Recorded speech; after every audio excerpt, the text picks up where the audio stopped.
Rod Stewart at number 24 on my fantasy playlist, June 4th, 1984. Infatuation up 2 from 26. Video shot in black and white. Jeff Beck plays on that record. Jeff Beck and Rod Stewart, they go back. Let's go ahead and talk about that relationship between Jeff Beck and Rod Stewart. We got to go back to the 60s, towards the middle of the 60s. Jeff Beck was one of the guitar gods back in the mid-60s, alongside people like Jimmy Page, and there was George Harrison, Paul McCartney, who played a mean bass guitar.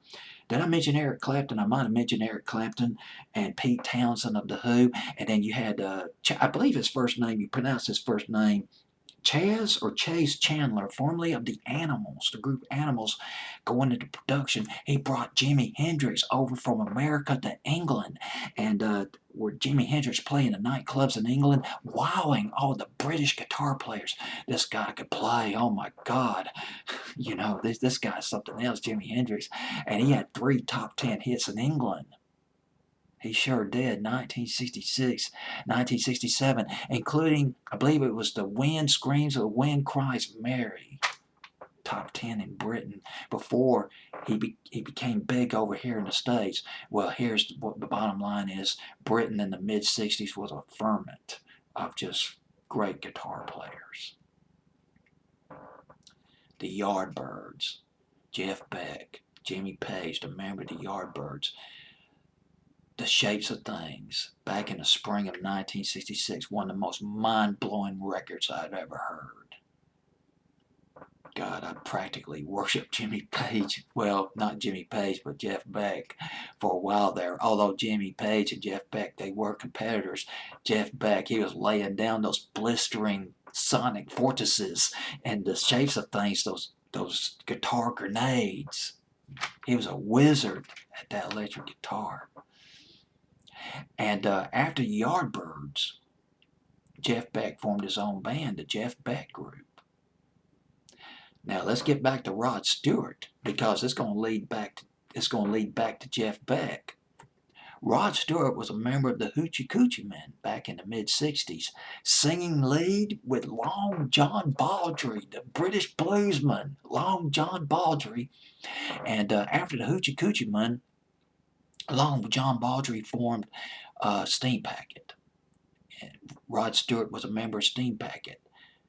When Jeff Beck formed the Jeff Beck Group, he brought Rod Stewart in as a lead singer. Released a couple of critically acclaimed albums, Rod Stewart and the band,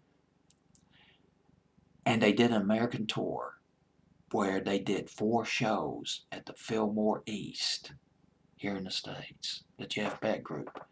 The headliners was the Grateful Dead. The Jeff Beck Group, they were the second headliners. Got to be heady stuff for Rod Stewart. Young lad, Rod Stewart. Guess who arranged that tour? Guess who arranged that small tour for the Jeff Beck Group? Peter Grant. Peter Grant, who was road manager of the new Vaudeville band, who had that huge hit Winchester Cathedral in 1966, and Peter Grant, who later became iconic manager of Led Zeppelin.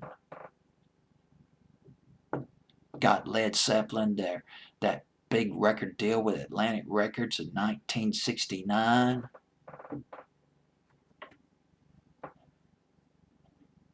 Then Rod Stewart, he left the band. He left the Jeff Beck Group in 1969, released his first solo album in 1969. But he was doing his solo thing, but he was also in a band called Faces, Rod Stewart.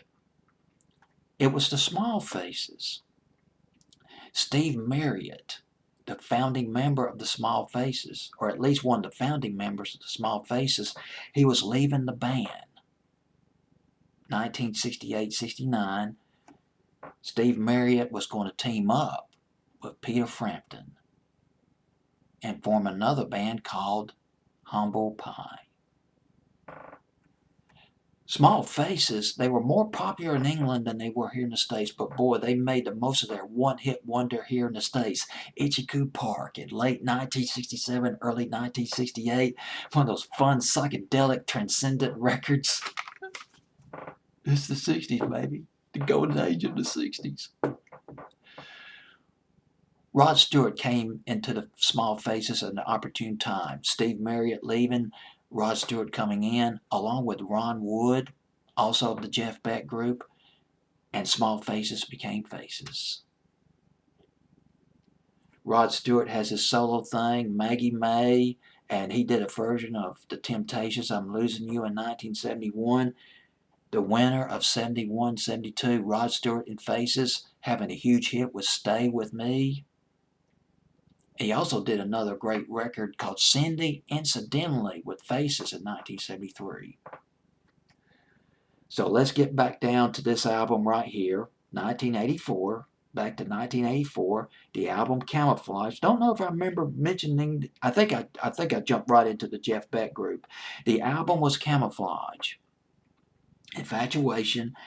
Infatuation went to number 6 here in the States, but didn't do as well in the UK though. Went to number 27 in the UK. Another hit record off that album. Some guys have all the luck. Some guys do nothing but complain. But we got Infatuation by Rod Stewart along with Jeff Beck. There's one other thing I want to mention about the Jeff Beck group. Gotta share all this information because I really get into it. God, it's just mind blowing sometimes. The joy of learning. The Jeff Beck group they actually had a couple of hits in England. They did a song called Hi Ho Silver Lining. Now, Hi Ho Silver Lining was not really it was really more of a pop record than it was a hard rock record, produced by Mickey Most, but it went to number 14 in England. And then there was Beck's Bolero, which I think he did when he was with the Yardbirds, an instrumental, killer hard rock, a blues, well, heavy metal, whatever you want to call it, psychedelic instrumental. John Paul Jones, Jimmy Page, Jeff Beck, they played on that instrumental, Beck's Bolero. And you could hear it influenced a little bit Journey to the Center of the Mind by the Amboy Dukes, which came out in 68. They must have, maybe Ted Nugent or somebody in Amboy Dukes, they listened to Beck's Bolero and they thought, man, we got to do something like this. They were killing it on those guitars. All right, back to Rod Stewart. It's like that Steely Dan record, Reeling in the Years. Infatuation by Rod Stewart at number 24 on my fantasy playlist, June 4th, 1984.